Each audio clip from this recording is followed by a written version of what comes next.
Shalom teman-teman, sebelum memulai ibadah, kita mau menaikkan satu pujian.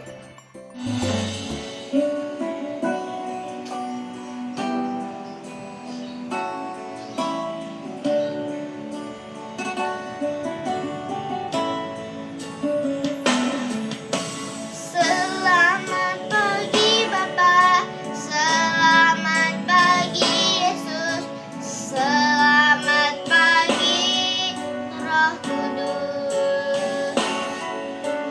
Terima kasih atas anugerah-Mu.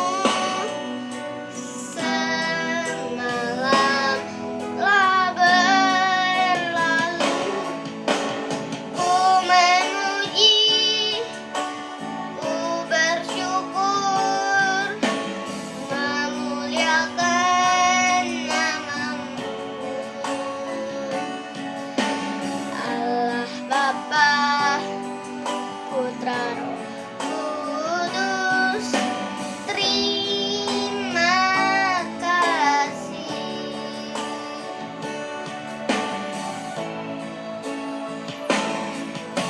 Selamat pagi Bapa, selamat pagi Yesus, selamat pagi Roh Kudus. Terima kasih atas anugerah-Mu. Semalam telah berlalu, ku memuji, ku bersyukur, memuliakan nama-Mu. Allah Bapa, Putra, Roh Kudus, terima kasih.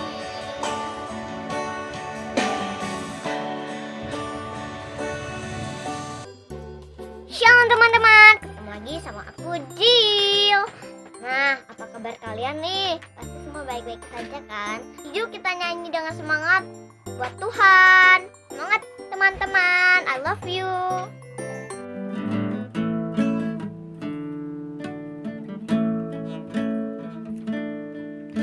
Engkau yang lebih tahu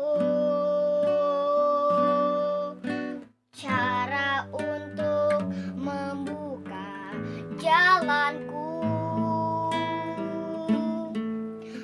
Engkau yang lebih mengerti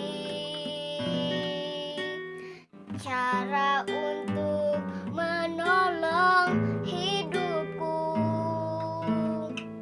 Ku percaya Kau Tuhan yang tak pernah gagal, menjadikanku lebih dari pemenang.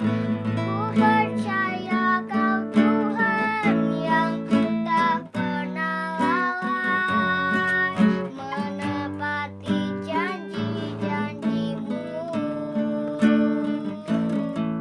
Ku percaya Kau Tuhan yang tak pernah gagal, menjadikanku lebih dari pemenang.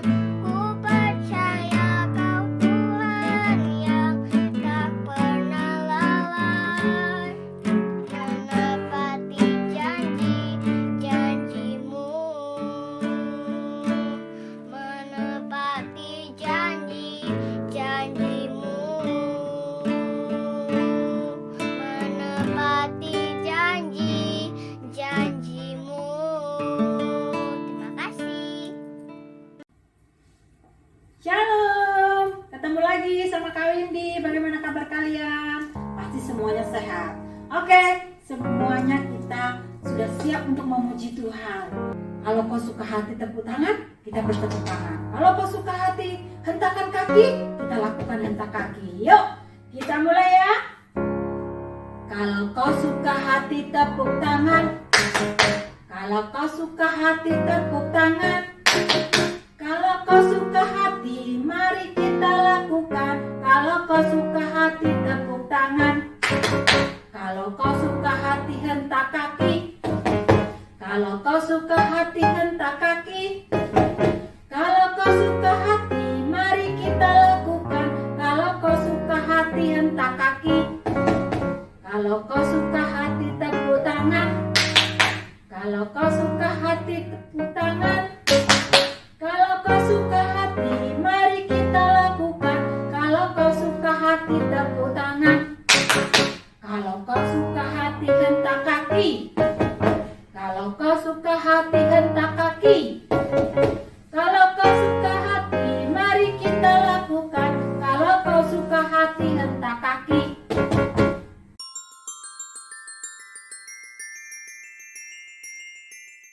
Shalom adik-adik. Semua bersuka cita ya memuji Tuhan. Sekarang kita mau mendengarkan firman Tuhan. Kita berdoa dulu. Tuhan Yesus, terima kasih buat hari ini kami bangun dengan tubuh yang sehat. Sekarang Tuhan, kami datang untuk memuji dan memuliakan nama Tuhan. Dan kami juga mau mendengarkan firman-Mu. Tuhan, tolong kami, jadikan kami anak yang taat dan dengar-dengaran. Terima kasih Tuhan, di dalam nama Tuhan Yesus kami sudah berdoa. Amin. Kakak punya sebuah gambar. Ini adalah gambar anak perempuan. Dia sedang tergeletak sakit adik-adik. Dan sakitnya bukan sakit biasa, tapi sakit yang sangat parah. Ma, Pak, sakit. Aku tidak tahan, sakit sekali. Hari berganti hari, tubuhnya makin pucat dan makin lemah. Dia tidak bisa bangun dari tempat tidur adik-adik. Mama dan papanya sudah membawa dia berobat kemana-mana.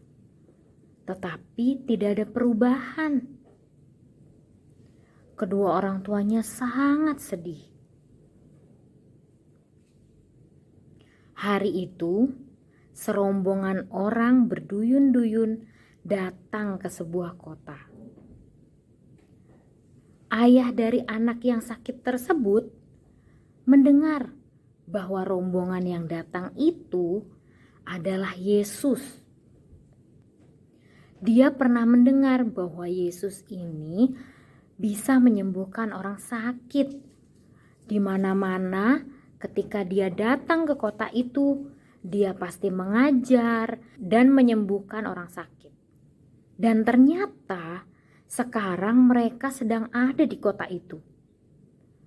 Cepat-cepat si kepala rumah ibadat, yaitu ayah dari si anak yang sedang sakit itu adik-adik, dia menerobos gerombolan manusia itu dan bersujud dengan sangat meminta pertolongan kepada Tuhan Yesus. Guru, tolonglah datang ke rumah hamba. Anak perempuan hamba sedang sakit berat dan hampir mati. Melihat itu, Tuhan Yesus berbelas kasihan. Lalu, Tuhan Yesus pergi ke rumah bapak itu. Orang banyak yang tadi mengikuti Tuhan Yesus berbondong-bondong mengikuti mereka adik-adik dan berdesak-desakan. Pak Yairus, nama bapak tadi, ingin sekali perjalanan itu tidak terganggu dan segera sampai ke rumahnya, supaya secepat mungkin anaknya bisa tertolong. Tapi apa boleh buat, terlalu banyak orang yang mengikuti Tuhan Yesus. Dan di tengah gerombolan orang itu, ada seorang perempuan yang sudah 12 tahun lamanya menderita pendarahan. Dia juga telah berulang kali diobati oleh berbagai macam tabib, sehingga telah dihabiskannya semua yang ada padanya. Namun sama sekali tidak ada faedahnya, malah sebaliknya, keadaannya makin memburuk. Dia juga sudah mendengar berita-berita tentang Tuhan Yesus. Maka di tengah-tengah orang banyak itu, dia mendekati Tuhan Yesus dari belakang dan menjamah jubahnya Tuhan Yesus. Sebab katanya, asal kujamah saja jubahnya, aku akan sembuh. Ketika itu juga adik-adik, Tuhan Yesus tahu bahwa ada tenaga yang keluar dari dirinya. Lalu dia berpaling di tengah orang banyak dan bertanya, "Siapa yang menjamah jubahku?" Murid-murid Tuhan Yesus menjawab, "Engkau melihat bagaimana orang-orang ini berdesak-desakan dekat dengan engkau. Dan engkau bertanya siapa yang menjamah aku?" Lalu Tuhan Yesus memandang sekelilingnya untuk melihat siapa yang telah melakukan hal itu. Perempuan itu menjadi takut adik-adik dan gemetar ketika mengetahui apa yang telah terjadi atas dirinya. Kemudian dia tampil dan tersungkur di depan Yesus dan dengan tulus memberitahukan segala sesuatu kepadanya. Betapa sejuk jawaban Yesus kepada perempuan yang ketakutan itu. "Hai anakku, imanmu telah menyelamatkan engkau. Pergilah dengan selamat dan sembuhlah dari penyakitmu." Yesus masih berbicara kepadanya. Perjalanannya menjadi terhambat adik-adik. Waktu yang cepat untuk menolong anaknya tidak diperoleh Pak Yairus. Akhirnya datanglah orang-orang dari keluarga kepala rumah ibadat itu dan berkata, adik-adik, "Anakmu sudah mati. Apa perlunya lagi engkau menyusah-nyusahkan guru untuk datang?" Mendengar berita itu sangat sedih dan mungkin ada sedikit kecewa.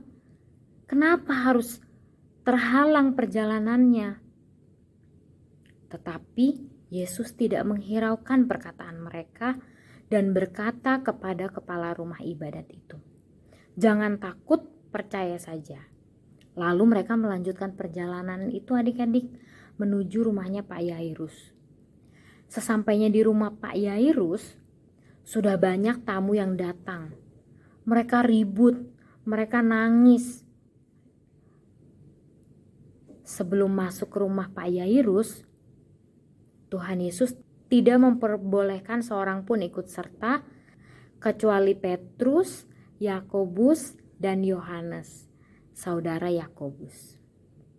Sesudah dia masuk, dia berkata kepada orang-orang itu, "Mengapa kalian ribut dan menangis? Anak ini tidak mati, tetapi tidur." Mendengar itu, mereka mentertawakan Tuhan Yesus adik-adik. "Hah? Tidak mati?" Karena itu, Yesus mengusir semua orang itu. Lalu dibawanya ayah dan ibu dari anak itu. Dan mereka yang bersama-sama dengan dia masuk ke kamar itu. Lalu Tuhan Yesus memegang tangan anak itu dan berkata, "Talita kum," yang artinya, "Hai anak, aku berkata kepadamu, bangunlah." Seketika itu juga anak itu bangkit berdiri dan berjalan. Sebab umurnya sudah 12 tahun. Semua orang yang hadir sangat takjub adik-adik. "Oh anakku, engkau hidup kembali." Kedua orang tua anak itu sangat senang. Mereka sangat bersyukur. "Terima kasih guru, terima kasih sekali. Anakku yang satu-satunya ini telah hidup kembali. Terima kasih." Mereka tidak henti-hentinya mengucapkan terima kasih kepada Tuhan Yesus. Bapak dan Ibu Yairus yang tadinya bersedih karena anaknya mati, oleh pertolongan Tuhan sudah hidup kembali. Mereka sekarang sangat bergembira. Yesus mengubah kesedihan mereka menjadi sukacita. Yesus peduli terhadap kesedihan kita juga. Yuk kita berdoa. Tuhan Yesus, terima kasih buat firman-Mu hari ini. Terima kasih Tuhan sudah peduli kepada setiap kehidupan kami. Kami mau Tuhan menjadi anak-anak Tuhan, taat dan dengar-dengaran akan firman-Mu. Terima kasih Tuhan, di dalam nama Tuhan Yesus kami sudah berdoa. Amin. Sekarang kita hafalkan ayat hafalan ya. Dari Lukas 8 ayat 52. Semua orang menangis dan meratapi anak itu. Akan tetapi Yesus berkata, "Jangan menangis. Dia tidak mati tetapi tidur." Sekali lagi ya, Lukas 8 ayat 52. Semua orang menangis dan meratapi anak itu. Tetapi Yesus berkata, "Jangan menangis. Dia tidak mati tetapi tidur." Gampang ya adik-adik, ayat hafalannya akan membantu kita untuk mengingat firman Tuhan hari ini. Jangan lupa dibuat videonya dan kerjakan tantangannya. Dadah, sampai ketemu minggu depan.